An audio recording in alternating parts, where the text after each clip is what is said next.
Próxima atração no canal 25, programa Altos Papos.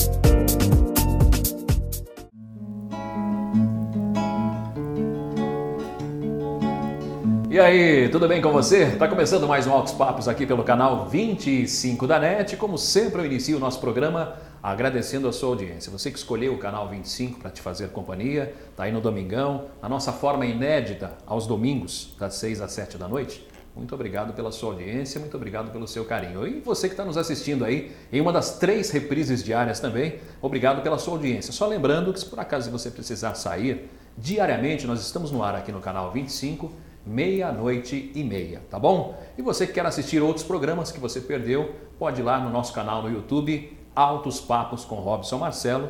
Todos os programas estão lá disponíveis, tá bom? Assistam, comentem, compartilhem, fiquem à vontade, tá bom? Aí já inicia o nosso programa também. Hoje, estava até comentando aqui com os nossos convidados, temos aqui essa orquídea linda, né? Quero agradecer especialmente a Queca. Queca, um beijo para você, nossa parceira. E por falar em parceria, um beijo especial para todo mundo lá do Espaço Aline Tarício. Aline, um beijo para você e para todo mundo aí. Muito obrigado pela parceria, tá bom? Obrigado pelo carinho de sempre. Iniciando o nosso programa, então, vamos apresentar os nossos convidados de hoje. O programa está bem eclético hoje. Nós vamos falar sobre vinhos, vamos falar sobre música, música erudita e MPB também. Para isso, então, quero agradecer já a presença do Dr. Marcos Lopes. Obrigado pela presença. Obrigado pelo convite. Ainda na parte musical já, vamos falar sobre ópera. Agradecendo Vinícius Atic, muito obrigado por aceitar o nosso convite, Vinícius. Obrigado eu, um prazer meu. E ainda, fazendo aí a nossa parte musical efetivamente, Renata Iacovini, muito obrigado por aceitar o nosso convite. Eu que agradeço, estou muito feliz de estar aqui. Que bom. E no início do nosso programa, você sabe, eu sempre trago uma mensagem para você. A mensagem que eu escolhi foi essa daqui. Conta a história daquela mulher que estava no aeroporto, o voo dela partiria em 40 minutos, ela disse o seguinte: vou comprar alguma coisa para comer. Comprou algumas revistas e comprou um pacote de biscoito, afinal ela estava com fome. Sentou para ler a revista, de repente, ao lado dela, um rapaz abre o pacote de biscoito que estava na mesa e pega um. Ela fica indignada, mas não diz nada. Continua lendo a sua revista, pega um biscoito, come. Ela pegava um, o rapaz do lado pegava outro. Ela falou, mas é muita cara de pau desse cara. Imagina só, pegando o meu biscoito, mas não falou nada. Continuou lendo a revista. Ela pegava um, o rapaz outro. Um e outro até que chegou no último biscoito. O rapaz então se abaixou, quebrou o último biscoito no meio e deixou a metade lá. E comeu a metade. Ela, indignada, não pensou 2 vezes, levantou e foi embora muito brava. Sentou no avião e aquilo não saía da cabeça dela. Ela então foi guardar a revista na bolsa e quando ela abriu a bolsa, a sua surpresa. O biscoito que ela havia comprado estava na bolsa dela. Aquele biscoito não era o dela, era dele. E aí veio aquela consciência. Afinal de contas, ela ficou indignada achando que o biscoito era dela, de dividir com ele, e ele, por sua vez, em nenhum momento se mostrou indignado. E ainda no último biscoito, ele fez questão de dividir com ela. Essa mensagem mostra a nossa capacidade de não perdoar, né? Infelizmente, o egoísmo está tomando conta do mundo. Imagina só, você, achando que o biscoito era seu, fica indignado. E ele, por sua vez, não, dividiu tranquilamente. Então, vamos pensar um pouquinho mais. Será que nós não estamos sendo muito egoístas? Será que você que está assistindo aí agora não é muito egoísta? Vamos tornar o mundo melhor. Mas para que o nosso mundo seja melhor, nós precisamos ser melhores. Pensa nisso. Vou para um rápido intervalo comercial, já estou de volta aqui no canal 25, Altos Papos com Robson Marcelo.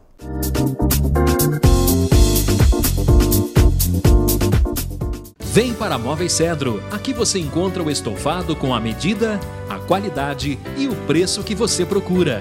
Estofados fixos, retráteis e reclináveis, em vários modelos e cores. E tem mais! Só aqui na Móveis Cedro você encontra sofás sob medida, com o tamanho que você precisa. Móveis Cedro, Rua do Rosário 111, Centro, Jundiaí. próximo ao antigo quartel. Prefeitura em Ação. Cultura. Olha só o que a Prefeitura fez para transformar Jundiaí em um dos maiores centros culturais. Valorizou os artistas locais e as festas populares, criou Sexta no Centro, a Semana do Hip Hop, Sarau nos bairros, levou mais público ao Teatro Politeama, galeria, museus e também criou oficinas gratuitas, comissões populares e valorizou o nosso patrimônio histórico. Essa é a nossa Prefeitura, sempre em ação. Prefeitura de Jundiaí.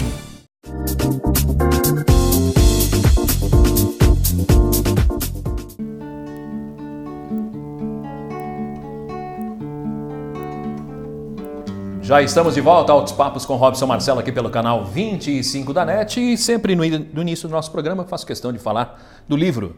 Você que curte essas mensagens aí que eu abro o nosso programa, o livro Lições de Vida, que eu fiz e doei para 4 entidades. São elas a Marati, a Bem-TV, a APAI de Jundiaí e a Casa Transitória lá de Várzea Paulista. Qualquer uma dessas entidades que você procurar o livro, você compra, toda a renda fica com a entidade, além de você ajudar quem precisa, ainda leva belas mensagens para casa, tá bom? A você que já comprou, o meu muito obrigado.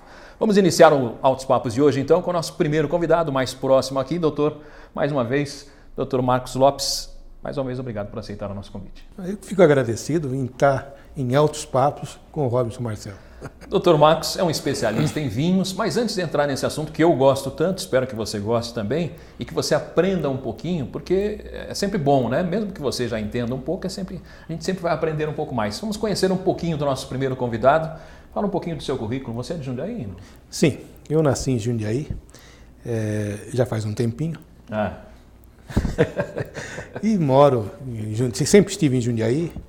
Algumas coisas, sou advogado. Que bairro que você cresceu? Eu na Agapiama. Nasci na Vila Progresso, mas toda a minha vida se pautou pela vivência lá no bairro da Agapiama. Como é que veio o advogado, Dr. Marcos Lopes? Depois que, já com 18, 19 anos, eu fui para o colégio. E no colégio, eu tive que parar o colégio por 2 anos. Por quê? Eu fui servir o Exército. Então, metade do ano, como começou em maio e terminou em maio do outro ano, então perdi 2 anos da escola, do colégio técnico. E eu fui agrimensor. E interessante que eu fazia o serviço de agrimensura, era Fez no colégio técnico ou não? Sim, no colégio técnico, lá na avenida, lá na Anhanguera. E o que acontece? Eu fazia medições para servir de base para fazer trabalhos advocatícios. Por exemplo, uso capião. Então você tinha que descrever toda a área, né, para o advogado conduzir depois um pedido de uso capião. E isso me chamou a atenção. Então eu fui fazer, a partir daí eu fui fazer direito. E a sua especialidade qual é? Hoje é civil e trabalhista. Civil e trabalhista. Joia. Vamos dar as boas-vindas também ao meu outro convidado aqui. Você vai entender por que ele canta em ópera, né? Só pela nossa apresentação inicial, você já percebeu aqui. Vinícius Atic, mais uma vez, obrigado por aceitar o nosso convite. Não, obrigado, o prazer é meu. Estamos aí para conversar. Fala um pouquinho de você, então. Já sei que você hoje mora no Parque da Represa. É verdade. Mas conta um pouquinho, você é de Jundiaí ou não? Eu sou de Jundiaí, nasci no Vianella. Vianella. Então lá... Era vizinho do Dr. Marcos Paulo? Praticamente. Só não são contemporâneos, né? Não, mas ainda dava para brincar na rua, né? A gente brincava bastante, tinha terrenos baldios perto, e molecada pulava muro, a gente brincava de pega-pega, aquele monte de coisa. Hoje não dá nem para pensar mais em fazer isso. Né? Engraçado, e não faz tanto tempo assim. Falando de infância, você lembra do quê? Além dessas brincadeiras que você falou na rua aí? A gente ia sempre no Mercadão, né? Fácil lá. Do Vilares, lado. era só atravessar o rio. E eu ia a pé para a escola também. Às vezes, dependia do dia, né? Eu estudava no Divino, fiz até a 8ª série lá. E aí acabava a aula, a gente voltava a pé mesmo. Ainda dava para fazer também. E a música entrou como na sua vida? A música sempre esteve presente na minha vida, né? Minha mãe é pianista e maestrina. E a gente frequentava a Vastia Tic. E aí a gente também frequentava a igreja na época, a igreja presbiteriana, e as igrejas no Brasil assumiram uma parte importante que o Estado deixou de lado, que é o ensino musical. Então, sempre coral, eu sempre gostei de cantar. E aí, quando eu passei na faculdade, eu fui fazer Direito, passei no Largo São Francisco, e aí eu mudei de professor e fui estudar em São Paulo também. Eu sempre fui levando as duas coisas paralelamente.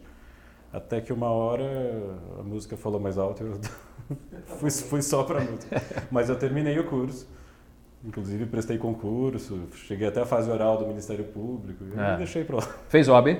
Sim, tem OAB. É? Então temos 2 advogados aqui então, né? 2 advogados. Já já a gente vai entrar na parte que nos interessa, que foi um convite que eu fiz aqui para ele mostrar um pouquinho do seu trabalho e falar, inclusive, de alguns trabalhos que ele tá fazendo. Mas deixa eu dar as boas-vindas para a minha parte musical. Renata Iacovini, muito obrigado por ter aceitado o nosso convite mais uma vez. Eu que agradeço, é um grande prazer estar aqui. Fala um pouquinho de você, você fez direito aonde? Ah, não, você... Olha, só advogados aqui? Eu não fiz direito, mas eu trabalho com vários advogados à minha volta. Fala um pouquinho do seu currículo. Você nasceu em Jundiaí, né? Nasci em Jundiaí. Que bairro? Centro. Morei ali na Rangel Pestana, esquina da Rangel Pestana com a Benjamin Constant, onde hoje é uma clínica de olhos, né? Então, quando criança também, ali aquela rua ainda não era asfaltada, a gente imaginava, hoje a Rangel Pestana não asfaltada é até estranho, né? E bem no comecinho também, né? Bem próximo do cemitério. Perto do cemitério, exatamente. E, então ali era uma rua super tranquila, a gente brincava na rua, andava de bicicleta. E eu estudei próximo ali da 1ª à 8ª série, eu estudei no Conde. Depois eu fui para Ana Paz, aí eu já tinha que ir de ônibus, né? Mas na época também do Conde, eu lembro que uma parte que eu adorava esporte. Eu defendi handball na época que a Rita estava começando o handball, né? Eu estava fazendo handball. A Rita que foi técnica campeã mundial, isso, né? Exatamente. Quando a gente começou, não tinha patrocínio, não tinha nada, aquilo estava começando. Fiz basquete no Divino, fazia atletismo no bolão, então eu fazia bastante coisas. Basquete você fez? Fiz. Quanto você tem de altura para o pessoal de casa só ter uma ideia? Não, eu era ala, tá? Eu era ala. Eu treinava não, com pivô não era. Treinava com a Branca, com a Mina, era aquela época. Você é contemporânea delas? Que bacana. E naquela época a Paula jogava no time principal também, ainda era de Jundiaí, né?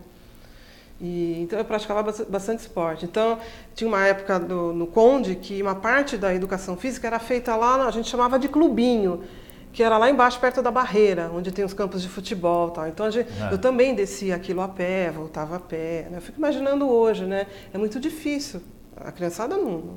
Até porque as condições são outras, né? Insegurança, violência, os cuidados são maiores. Mas naquela época era tudo muito... Não tinha isso, né? Pelo menos a impressão que a gente tinha, né? Que não existia. Joia. A gente vai entrar muito... A Renata tem um lado cultural muito grande, muito vasto, que a gente vai explorar aqui no nosso programa. A gente está chegando ao final do nosso primeiro bloco. E eu queria que você encerrasse com música. O que você pode encerrar esse bloco aí pra gente? Tá, eu vou fazer uma então do novo CD. Tá, aqui a música de abertura se chama Sem Título. Sem Título? Isso. Uma música sem título. Se vocês vê sem título aí, não é porque tá sem título, é o nome da música. Vamos lá. Peixe serafim, mergulho em mim, aquário translúdico, em resoluto voo lúcido, ao sem fim, de esquina a esquina dessa alçada, onde de osso a osso me valho.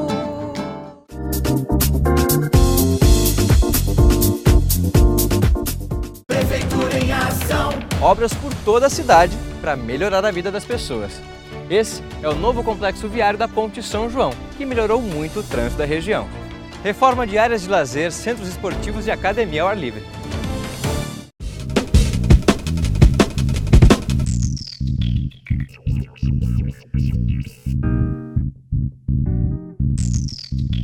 Vem para Móveis Cedro. Aqui você encontra o estofado com a medida, a qualidade e o preço que você procura. Estofados fixos, retráteis e reclináveis, em vários modelos e cores. E tem mais! Só aqui na Móveis Cedro você encontra sofás sob medida, com o tamanho que você precisa. Móveis Cedro, Rua do Rosário 111, Centro, Jundiaí. Próximo ao antigo quartel.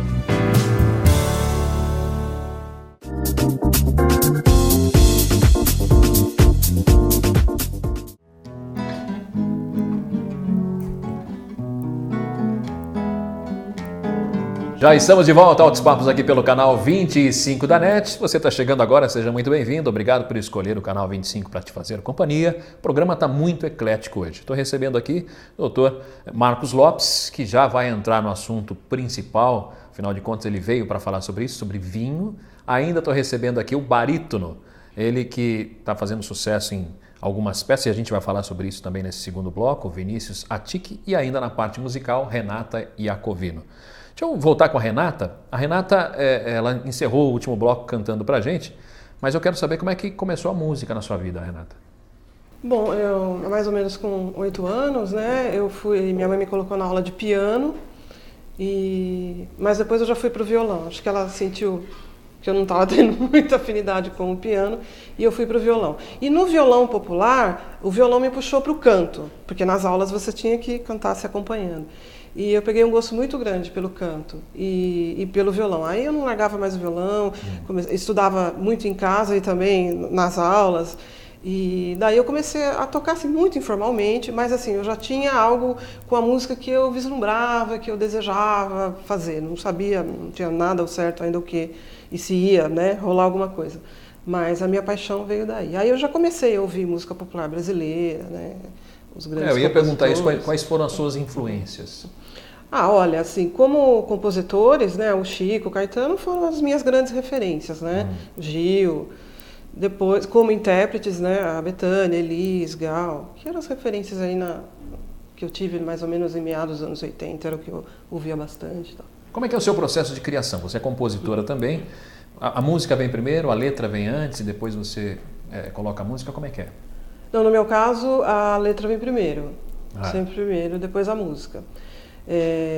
Igualmente, quando eu faço as parcerias, né? Esse último CD é autoral junto com a Valquíria, então ela fez todas as letras e aí eu musiquei. E algumas das músicas nós fizemos juntas, nós sentamos e fizemos juntas, mas a letra já estava pronta. E agora eu quero saber como é que é o processo de criação das letras, né? Como é que vem na sua cabeça?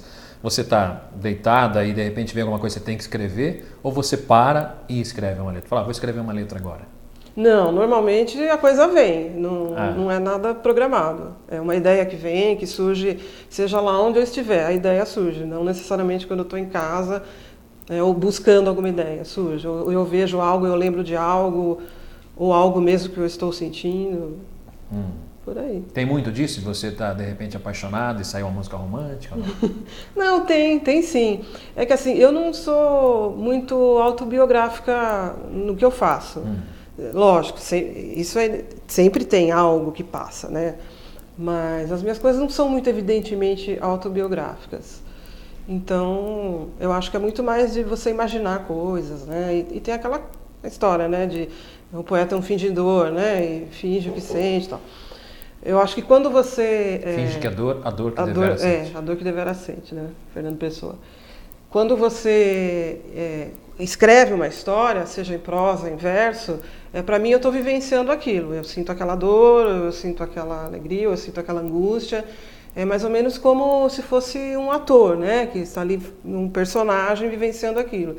Eu me sinto mais ou menos assim, como se eu estivesse fora, assim, meio de eu, Renata, né? Como pessoa comum, e entrasse dentro de um personagem. Certo. A gente vai falar também, porque você é poetisa, né? Você escreveu livros, a gente vai falar bastante sobre isso. Nós temos ainda bastante tempo.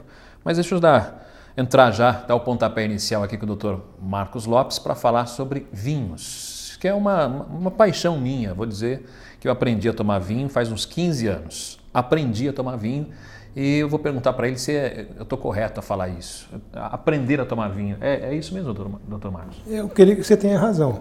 Porque, a bem da verdade, se você não conhece uma bebida, você não sabe nem como é que se toma aquilo, se é com gelo, sem gelo. Então, realmente é isso aí, a gente aprende a tomar. Fala pra gente como é que foi o pontapé inicial para essa paixão, vinho. Logo depois que saí do quartel, estava com 20 anos e já faz mais de 40, então... Faça as contas aí. Uma 42. Então, sempre gostei de vinho. E começamos a tomar vinho, e vou dizer uma coisa para você que é interessante. Tomando vinho comum. E por que você vai me perguntar, mas por que vinho comum? Quer dizer o vinho suave, né? A pessoa fala. Pois é. Aqui no Brasil, o Brasil ele tem uma característica diferente dos outros. Nós temos 2 tipos de vinho. O vinho de mesa e o vinho fino. Vinho de mesa é feito com uvas híbridas americanas.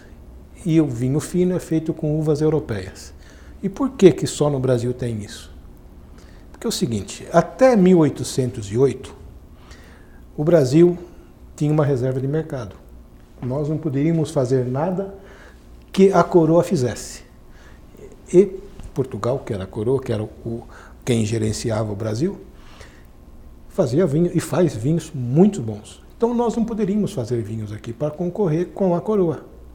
Então a uva que era permitido plantar aqui, que era permitido plantar, era a uvas que eram próprias para fazer suco. Tá. Então se fazia suco, mas por baixo do pano, lá no sul, se fazia vinho com esse tipo de uva. Então chegou 1808, vem a família real para cá. Não tínhamos vinho para toda a coroa. E também não tinha de quem importar. Quem poderia nos fornecer vinhos? Era só a Inglaterra. Nós só tínhamos contrato comercial com a Inglaterra. A Inglaterra não é produtora de vinho. Aliás, é uma grande importadora de vinho do Porto, de Portugal. Então o que acontece? Nós tivemos que se virar com o que tinha, que era as uvas para fazer suco. Ela tem umas características, ela tem cheiro de uva e dá uma grande quantidade. No pé de uva tem uma grande quantidade, a videira é altamente produtiva. Todavia, ela tem uma pouca capacidade de açúcar. Entre a parte sólida e a parte líquida, a diferença é muito grande. Então tem muito mais parte sólida, líquida do que sólida. Consequentemente, o açúcar fica diluído naquela parte líquida. Então, para você fazer vinho, como o vinho é uma bebida fermentada, tinha que acrescer açúcar, aquele mosto, porque o açúcar vai se transformar em álcool. Na fermentação se transforma em álcool. Então, e esse vinho que a gente toma hoje, que é o vinho de mesa, por onde eu comecei, né, era o vinho comum, que hoje é o vinho comum. E vou te dizer uma coisa, Robson, 85% do vinho produzido no Brasil é esse daí, é o vinho comum. Todavia, as pessoas que gostam um pouco mais de vinho, vão para o vinho de uvas europeias, porque o vinho com uvas europeias tem outros aromas. Que é o chamado vinho fino, né? Vinho fino. E é isso mesmo que você, no rótulo do vinho, você vai identificar se ele é feito com uva europeia ou não, se tiver a palavra fino. Vinho fino de mesa. Vinho de mesa, se não contar o fino, é o vinho comum. Vinho tinto de mesa, que o pessoal costuma dizer, né? E o suave, porque era docinho. Então, a bem da verdade, não tem bebida melhor. Mas existe o vinho suave que é acrescentado açúcar hoje, né? Exato. Pois teoricamente, todo vinho se esgotou o açúcar porque ele foi transformado em álcool na fermentação. Se ele é doce depois, ou se acresceu o açúcar, ou houve uma interrupção na fermentação. Aqui tem alguns vinhos que são assim, o vinho do Porto é um desses. Que é um pouquinho mais adocicado. Porque, está transcorrendo a fermentação no vinho do Porto. Aí se coloca a bagaceira, um aguardente vínico que é para cessar. Então aumenta a quantidade de álcool, as leveduras morrem, e aí se tira a levedura, então ele fica doce porque há um açúcar residual daquela fermentação anterior, que estava se processando, né, e cessou, e cresceu por cima a graduação alcoólica para 19% de álcool, enquanto o comum tem 12, 13 ou 14. Bom, aí foi o pontapé inicial para gostar. Agora, como é que foi se especializar em vinhos? Então, começando a vida no vinho, gostando de vinho, então a gente se falou, mas se tomar esse, tomar aquilo. E isso foi até 1989, quando se abriu de novo os portos das nações amigas, né, que começou a importar vinho. Aí a gente começou a perceber que os vinhos tupiniquins, eles estavam acomodados com a reserva de mercado. Então os vinhos estrangeiros tinham maiores aromas, e isso você vai se apaixonando, você vai querendo tomar um, outro, e aí você começa a tomar todos. Né? Por quê? Porque você quer aprender. Até então, até 89, nós estávamos presos à reserva de mercado, que também não se poderia produzir nada no Brasil, né, importar nada que o Brasil produzisse. E vinho era um deles. Então, os vinhos que eram do Sul, eles tinham essa reserva de mercado e acomodava. Então, o pessoal ficava acomodado, não precisava melhorar, porque eu tenho onde colocar o vinho que eu produzo. Quando abriu a importação, sim, aí o Brasil começou a produzir vinho. Certo. Bom, a gente está encerrando esse bloco aqui. No último bloco a gente vai falar bastante com o Vinícius também, falar um pouquinho da carreira dele, falar dessa peça. Mas a gente encerra com música. E o que você escolheu para encerrar aí? Eu vou tocar E Vida, que faz parte também do último CD. Bacana. Vamos lá.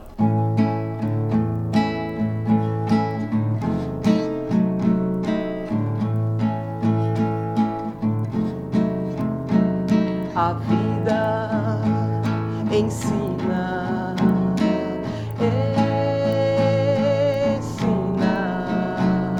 ensina sim.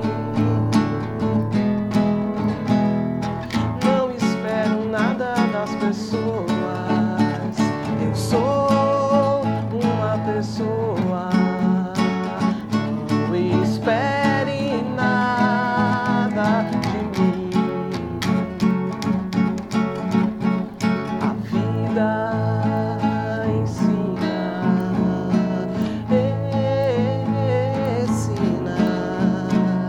ensina sim. Não espero nada das pessoas, eu sou uma pessoa. Não espere nada de mim. Não esperar nada.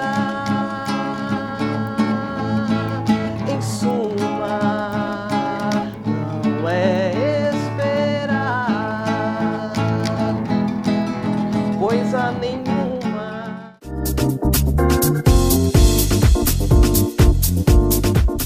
Vem para Móveis Cedro. Aqui você encontra o estofado com a medida, a qualidade e o preço que você procura. Estofados fixos, retráteis e reclináveis, em vários modelos e cores. E tem mais! Só aqui na Móveis Cedro você encontra sofás sob medida, com o tamanho que você precisa. Móveis Cedro, Rua do Rosário 111, Centro, Jundiaí. Próximo ao antigo quartel. Prefeitura em ação. Com as ações da Prefeitura, a saúde em Jundiaí nunca foi tão valorizada. Além do PA Central 24 horas, 4 mini hospitais serão construídos. O do Novo Horizonte já está em obra. E a UBS do Jardim São Camilo começou com força total.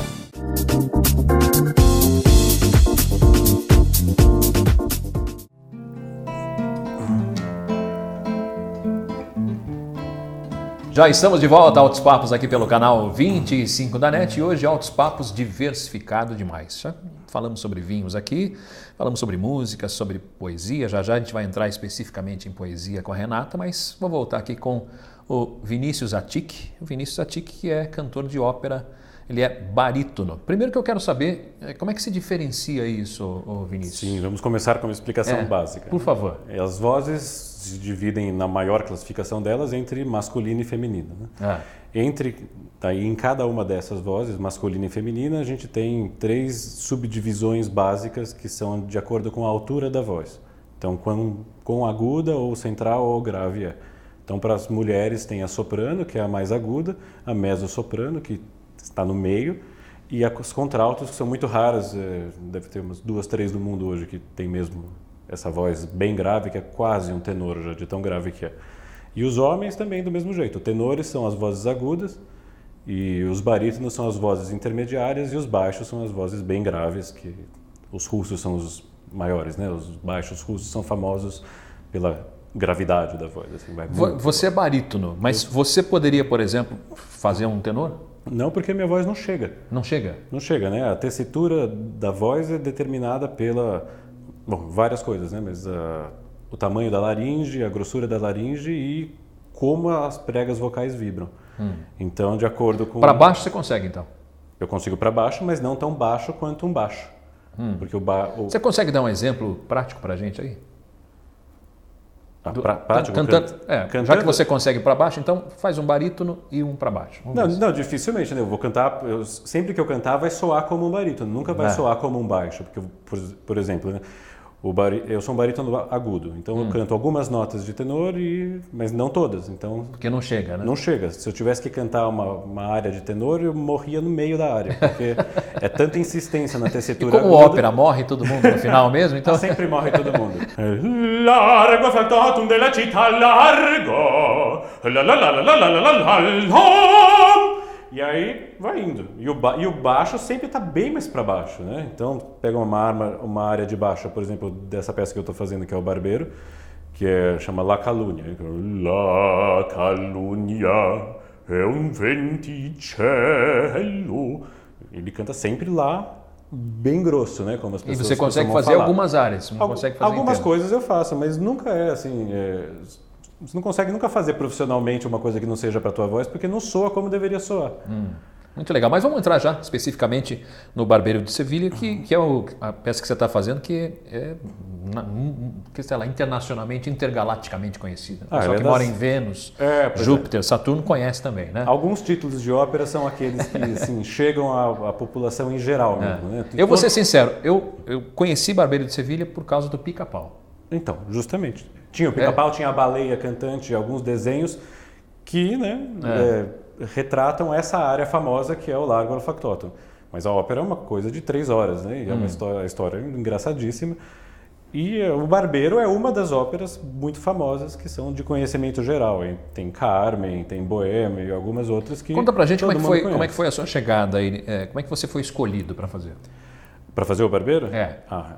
Essa produção do Barbeiro é da Companhia de Ópera Curta, que já tem está no quinto ou sexto ano. A gente monta um título por ano. Eu estou na companhia desde 2012, então foi uma coisa meio orgânica que eu vinha fazendo outras coisas e aí, como eu sou o único barítono agora que tem na companhia, eu fiquei e fiz o Fígaro, que é o papel principal dessa ópera. Mas normalmente, quando a gente vai fazer alguma produção, a gente tem audição. Então, o maestro convoca audições, a gente vai lá, faz a audição, e quem ele escolhe, faz. E nesse caso aqui eu já estava no meio da companhia, mas outras pessoas foram escolhidas por meio de audição. O tenor, por exemplo, que é de Jundiaí também, inclusive, que é o Caio Duran. Eu nem sabia que ele tinha ido fazer audição, aí quando a produção me disse, é um menino de Jundiaí que vai fazer também. Eu falei, olha que legal, né? É bom, que economiza gasolina, né? Pois é. Foi exatamente isso que você pensou, eu tenho certeza. A gente foi junto várias vezes.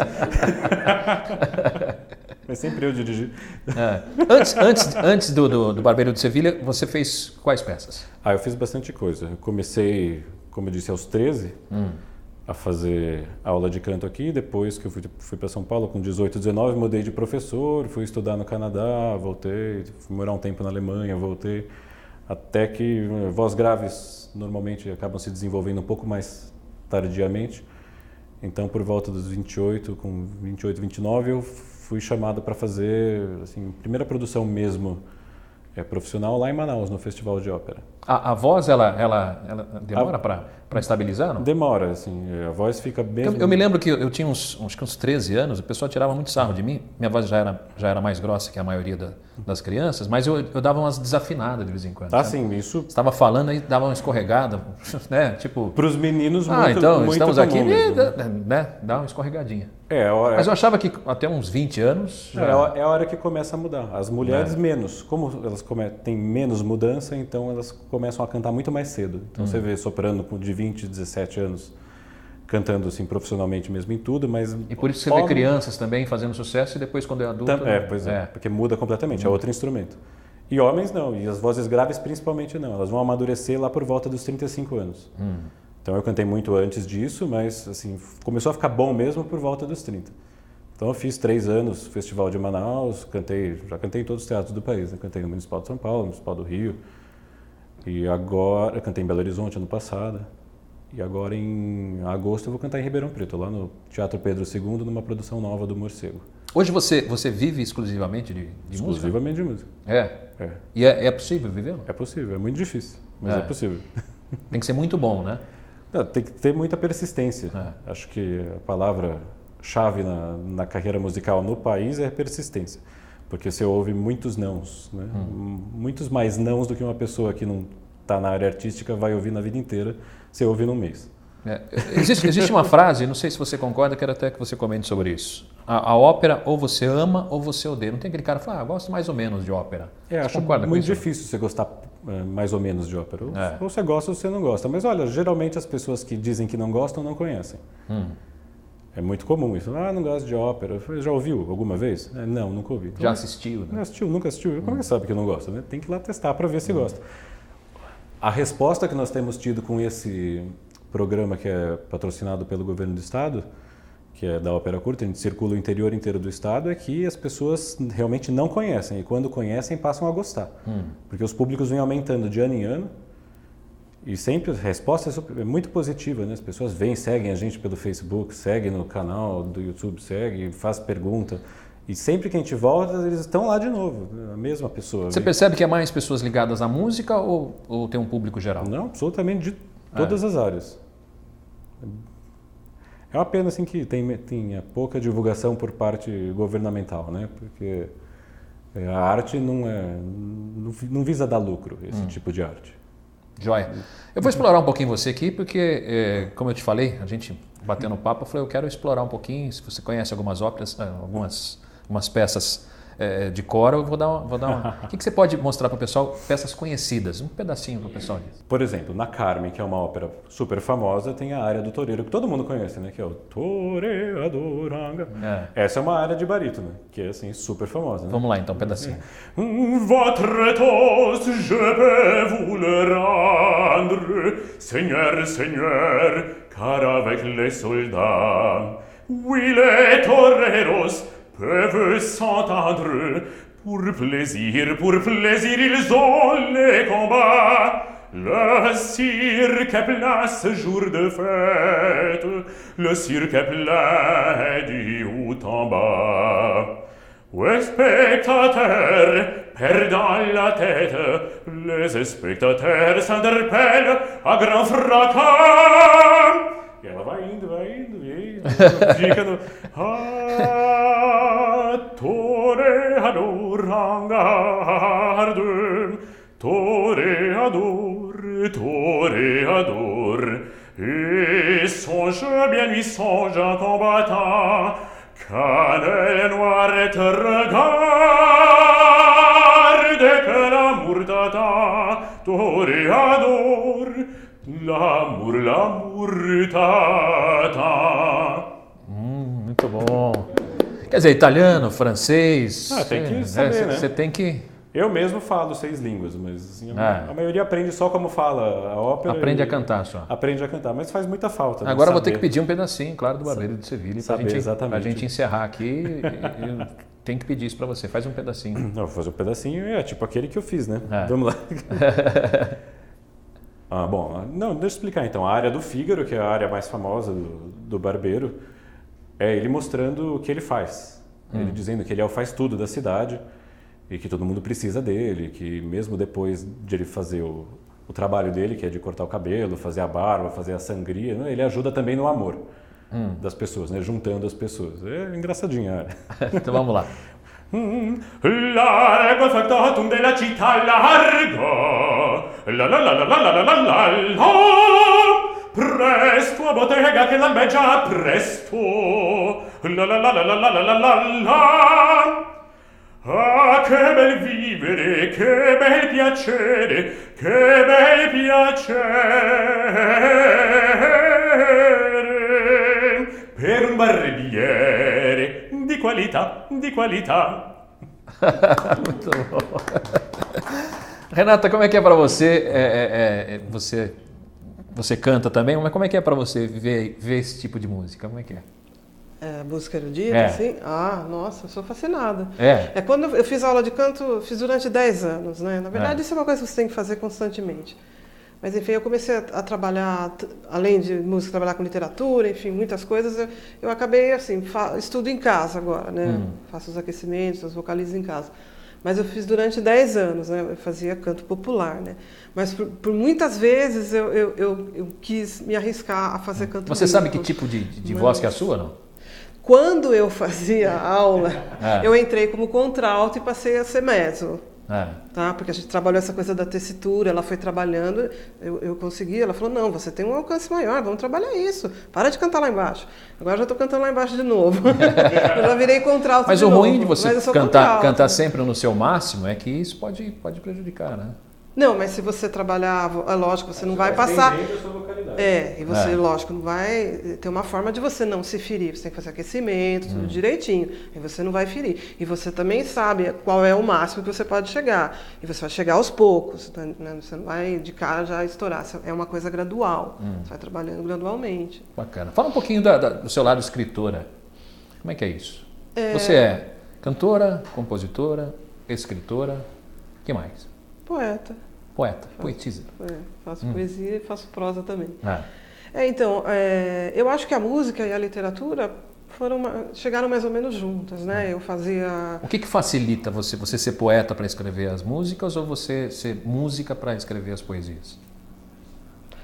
Eu acho que assim, a poesia em si, né? Ela é diferente do poema. O poema é a linguagem da literatura, né? Ficção. Agora, a poesia ela está em qualquer arte, né? Ela está no canto dele, ela está num quadro, né? Então eu acho que a poesia também está presente na música. Então eu não sei dizer exatamente o que facilita o quê, porque eu vejo poesia na música, quando eu ouço alguém cantar, algum intérprete, ou quando eu estou compondo. Agora, para mim surgiu mais ou menos junto, porque quando eu comecei a cantar bastante, né, que eu estava estudando violão e cantar e me interessar por música popular brasileira, eu comecei a me interessar também por textos. Eu era sócia lá do gabinete, então eu tirava muitos livros para ler, e aí eu já ouvia muito na voz da Maria Bethânia. A Bethânia sempre misturou, ela sempre teve essa coisa muito cênica, né? Ela mistura muito a poesia nos shows dela. Então ela declamava muito Fernando Pessoa, textos de Clarice Lispector, Ferreira Goulart e por aí vai. E isso Mas era da Clarice Lispector mesmo, porque hoje em dia você abre o Facebook tem todas as frases são de Clarice. É de chorar, né? Ela e Fernando Pessoa acho que são campeões. Assim, segura o tchan, amarra o tchan, Clarice Lispector. Mais ou menos assim. Por aí. Mas então, ouvindo a Bethânia, passei a conhecer esses autores e comecei a ler esses autores. E lendo esses autores eu fui para outros, Manuel Bandeira, Vinícius. E aí eu já comecei o interesse em escrever. Eu lia, mas aquilo não bastava, eu queria escrever, aquilo me estimulava a escrever. Foi aí que surgiu esse livro? Não, esse foi o último, esse eu lancei ano passado. Fala um pouquinho dele então. Esse é o Ocasos e Renasceres, ele fala sobre o tempo, né? Por isso, ocaso e renascer, né? Ou renascer e ocaso. Então, a temática dele é o tempo, em poemas e em prosa. Então, tem alguns artigos que falam sobre o tempo, não especificamente, mas sempre dando uma volta ali a respeito desse tema. E as poesias também. As poesias eu fiz já pensando nesse livro. Poesias temáticas sobre a questão do tempo. E foi lançado ano passado. Ele tem a capa em monotipia, né, que foi feito pela Valquíria Malagoli, também trabalha nessa parte. E também dentro tem algumas monotipias que têm a ver com os textos. O primeiro livro eu lancei em 96. Muito legal, bem bacana. Deixa eu voltar aqui o doutor Marcos Lopes, para a gente encerrar esse bate-papo sobre vinho. Queria que o senhor passasse assim, uma noção básica para o pessoal que está em casa, para começar a degustar vinho, para ver se... Porque o vinho é mais ou menos como a ópera, não? Você ama, você odeia. Então, é mais ou menos isso. Para o pessoal de casa tentar harmonizar um pouquinho, para ele se adaptar melhor aos vinhos. O que o senhor pode passar de dica? Por exemplo, vai comer uma massa, vai comer um peixe, vai comer uma carne? Para o pessoal de casa ter uma ideia. Pois não. Então, veja, tem regras que, digamos assim, universais. Uma massa, geralmente com molho vermelho, pela cor do vermelho, o que chama mais atenção é o vinho tinto. Dentre as variedades de vinho tinto que tem, de várias uvas, que nós aqui no hemisfério sul, temos a intenção, sempre tem vinhos varietais, vinho feito com uma uva só. No Velho Mundo, não. Vinhos sempre é uma assemblagem, uma mistura. Mas o que é importante? Não é vinho Cabernet ou Merlot. Vamos experimentar. A harmonização é esse exercício de você, porque o paladar que serve para mim não pode não servir para você. Então o que acontece? O vinho X pode ficar ao seu gosto e o vinho Y pode ficar ao meu gosto. Massa e tomar com vinho branco. Sim, por exemplo. Harmonizar, ótimo. Por exemplo, em Portugal, os vinhos que se tomam lá com o bacalhau são vinhos tintos. Aqui nós nos acostumamos a tomar com vinhos brancos. Por quê? Seguimos a regra do carne branca, carne mais leve e um vinho branco. Então, não é o que acontece em Portugal. Os gostos, os paladares são diferentes. Então, tenta com vinho tinto, um bacalhau, tenta com vinho branco.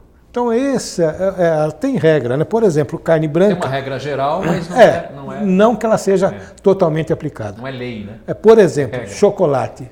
Fica difícil, mas então vai com vinho do Porto, que vai ficar muito bom. Bacana. Eu tive a oportunidade de fazer um passeio de Paris a Bordeaux, de navio, e nós visitamos 8 chateaus, 8 castelos de produção de vinhos. E lá a gente harmonizou com tudo. E é muito interessante isso, porque agora existe essa mentalidade europeia de que não tem mais eles não seguirem essas regras, né? E existe uma variação muito grande de uvas lá, né? Eles estão misturando muito. Né? Em Bordeaux, por exemplo, são 7 uvas que se pode fazer o vinho com aquela quantidade de uvas. Você pode fazer com 4, 3, 2 ou uma só. Mas o que é permitido naquela região são o plantio daqueles 7 tipos de uva. O que na Borgonha só tem uma, só a Pinot Noir. Então, agora, o que o senhor pode dizer para a gente? Inclusive, o curso que eu fiz de enologia. Não foi nem enologia, foi degustação de vinhos, que eu queria conhecer um pouquinho mais, então eu fiz com o Lopes, em São Paulo, que é muito conhecido, da Terroir em São Paulo, que você deve conhecer, uma importadora muito grande em São Paulo.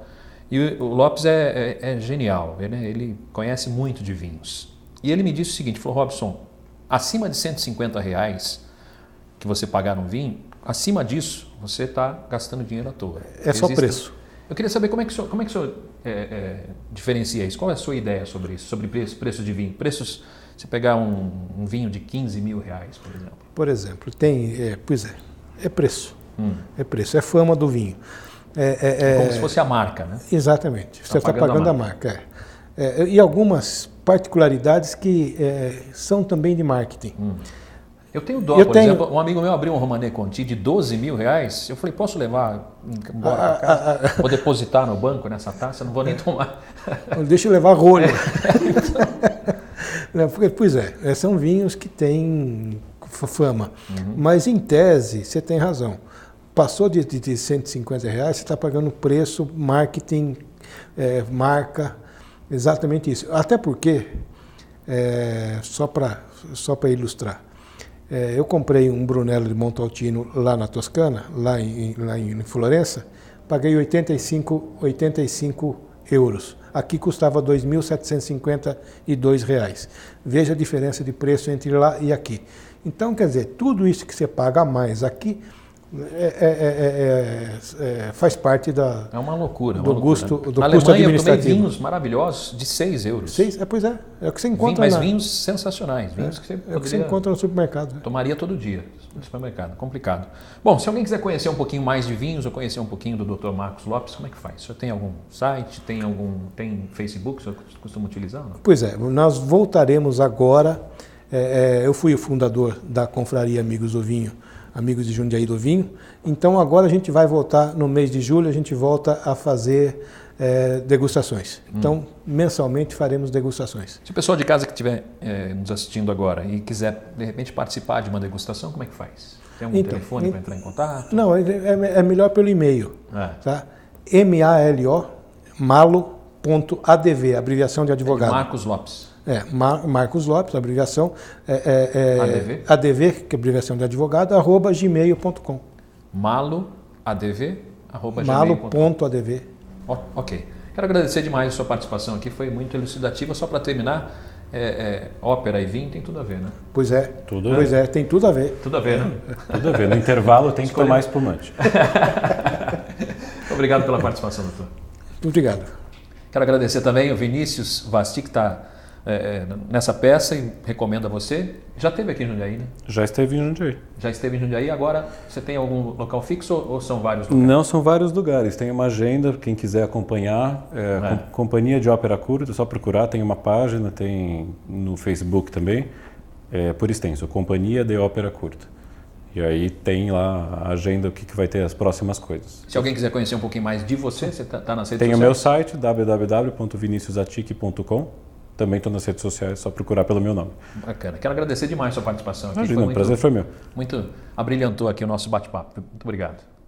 E, Renata, beijo para você. Muito obrigado por abrilhantar também com a sua música aqui. Fala um pouquinho do seu trabalho. Você tem esse último que eu mostrei aqui, mas você tem outro. Você tem o inverso também. Onde que encontram esses dois CDs? Esse está sendo distribuído pela Cacimba Discos. Esse último, Translúdico, né? Pode ser maiores informações no Facebook, oficial Renata Iacovino, lá tem o contato da Cacimba, e o anterior é comigo mesmo. Né? O livro também? O livro comigo também. Joia. Eu até brinquei com você, deixa eu mostrar de novo aqui. Eu falei assim, translúdico, o que significa? Porque eu conheço translúcido e conheço lúdico, mas translúdico eu não conhecia. Explica para o pessoal. Não existe? Não existe, é um neologismo. É um neologismo. Isso aí foi criação da Valquíria. Na primeira faixa do CD, que é aquela que se chama Sem Título, existe essa palavra lá no meio da letra, translúdico. Então isso é uma brincadeira, porque as letras desse CD, elas estão mais para surreais do que para reais, né? Então a gente misturou a coisa translúcida com a coisa lúdica. O lúdico é aquilo, é uma brincadeira, é um jogo, então você vai encontrar essas brincadeiras, esses jogos em várias letras. E a questão do translúcido é aquilo que você olha do outro lado, mas não consegue ver nitidamente, né? Então é uma mistura disso, né? Daquilo que você vai ouvir nas letras, né? E não vai conseguir traduzir direito, mas existem várias possibilidades, há uma polissemia aí, né, nas palavras, e o lúdico, essa ludicidade da brincadeira das letras. Muito legal, muito bacana. Se alguém quiser contratar você para eventos, shows, enterro de anão, aniversário de sogra, como é que faz? Tudo. É o 99897-7259 ou e-mail reiacovino@yahoo.com.br. Obrigado pela sua participação. Eu que agradeço muito. Eu sempre encerro com uma frase, essa frase é minha, está lá no meu Twitter, @RobsonMarcelo, está no Facebook também um pouquinho mais espalhado. E se você quiser entrar em contato conosco, autospapostv@gmail.com. É sempre muito importante saber o que você está achando do programa. A gente faz o programa para você. Sempre digo isso. A gente não faz para a direção, não faz para o pessoal da produção, nada disso. A gente faz o programa para você. Se você está gostando, ótimo. Se você não está gostando, a gente quer saber por quê. Manda o seu e-mail para a gente, tá bom? A frase que eu escolhi foi essa daqui. Quanto maior a inteligência, menor a necessidade de mostrá-la. Pensa nisso e a gente se encontra a qualquer momento aqui no Canal 25 e encerra com Renata Iacovino. À noite, sobre a verdura de um galho, vem se deitar as gotas de orvalho, como em meu colo os sonhos se deitam.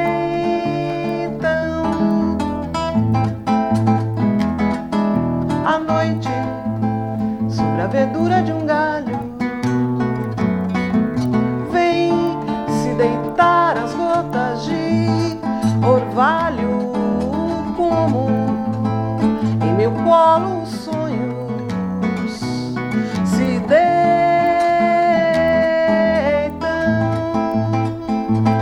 Sem eles são tão breves os meus dias, escuras as noites, as esperanças tardias. Sem o sonho sou uma vela inerte, dormente à espera que sopre o vento. Tristemente, se dos sonhos doce ilusão, preguiçosas, violentas em botão,